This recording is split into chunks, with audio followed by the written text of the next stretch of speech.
Hello, for today's lesson we're going to do some pencil shading practice followed by fully shading in one of your designs in your natural versus human-made composition. You're going to need a practice sheet of drawing paper, a pencil, eraser, sharpener, and tissue. Before we begin drawing, take out a separate sheet of paper to practice some shading techniques. I like to use the side of my pencil and use a consistent oval or circular motion. I use a light pressure and layer consistent light values on top of each other to gradually produce darker values instead of immediately pressing hard with pencil. If you notice that you shade more with the point of your pencil, you will notice that you create more lines in your shading.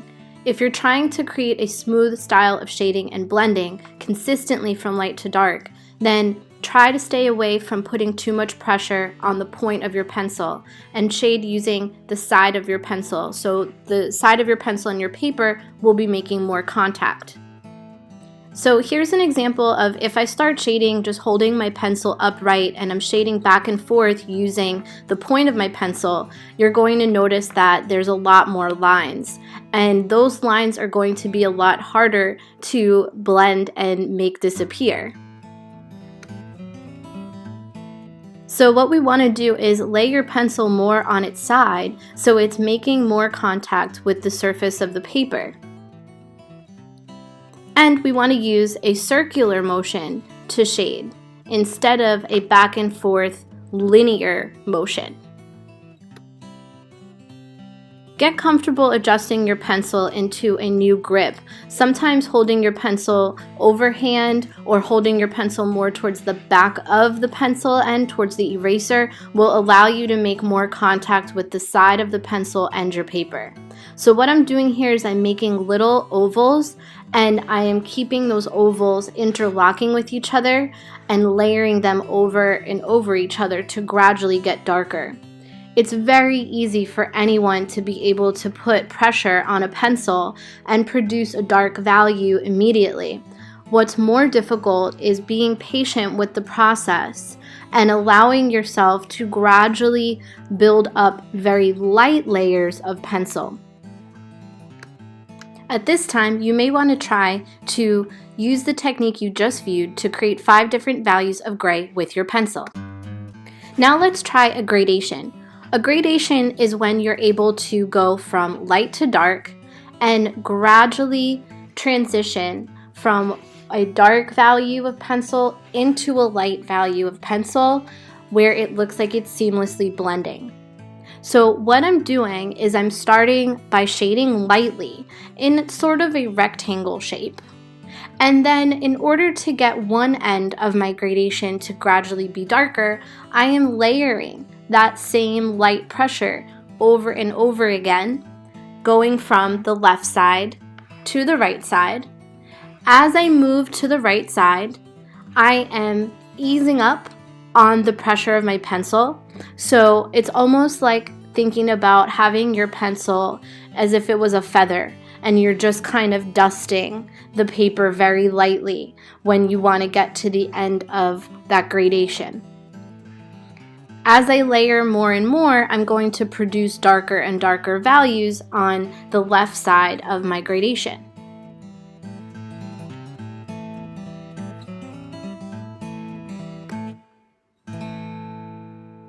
On your scrap sketch paper, try to create a gradation. Shade from light to dark using overlapping shading techniques that you just viewed. Try to make your shading transition from light to dark seamlessly. Remember to use the side of your pencil in a circular motion. Now that we can shade a little better, let's try blending. First of all, shading is applying the pencil to your paper. Blending is making what you've already shaded appear smoother. You may want to use blending techniques when you are trying to smooth out the pencil shading, maybe because you're representing an object that looks smooth and shiny, or maybe because you want to make your paper texture less visible.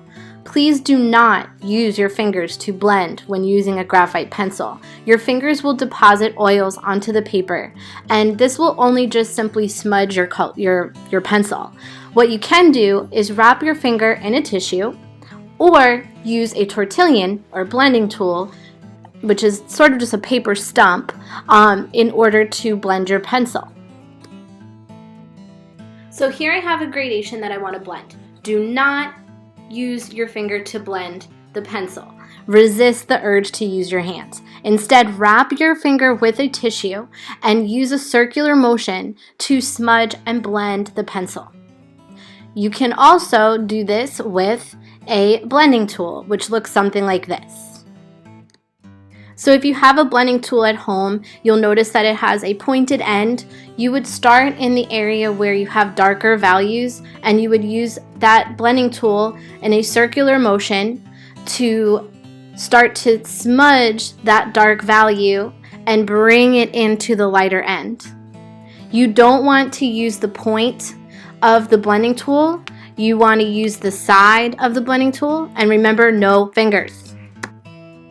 At this point, you want to try on your scrap sketch paper to create a new gradation by shading with your pencil, and then wrap a tissue around your finger and try to blend your pencil shading. Your shading should look a little smoother, more solid, and like the paper texture has gone away. Blending everything with a tissue does not mean you have shaded enough or produced a strong range of values. It is not going to magically fix your drawings or make a drawing look more three-dimensional. You should still continue to practice applying a range of pencil shading to create different values on your paper.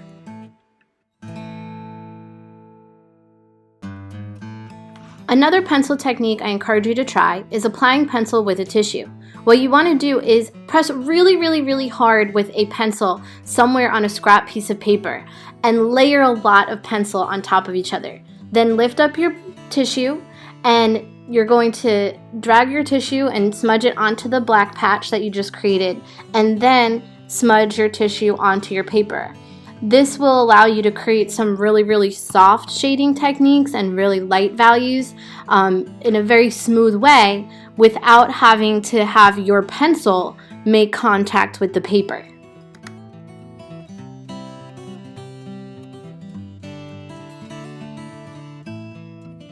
On your scrap sketch paper, try making your own patch of graphite and layer a lot of pencil onto your scrap paper in a small square shape, like a patch, and with your tissue, pick up some of the graphite and then smudge it somewhere else on your paper.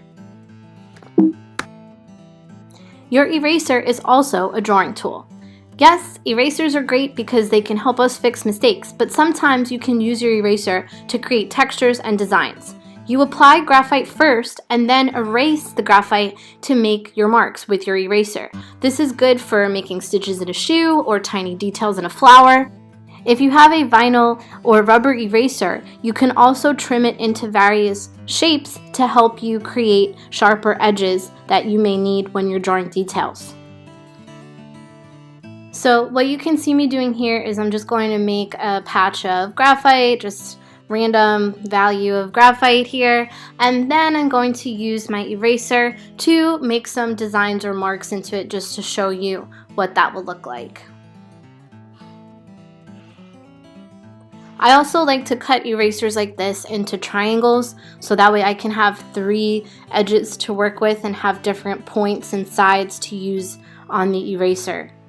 Just be careful if you're cutting an eraser, you don't want to hurt yourself in the process. What you're going to do next is select one box to start shading inside of in your nature human-made composition. This is what your finished drawing should look like at the end of this session. You're going to pick one box, and your drawing is going to be completely shaded in.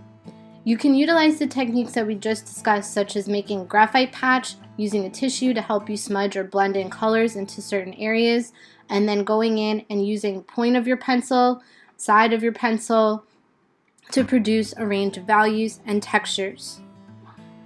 As you work your way around your drawing, you want to make sure that you are using enough contrast and that you are making sure that different parts of your drawing are visible.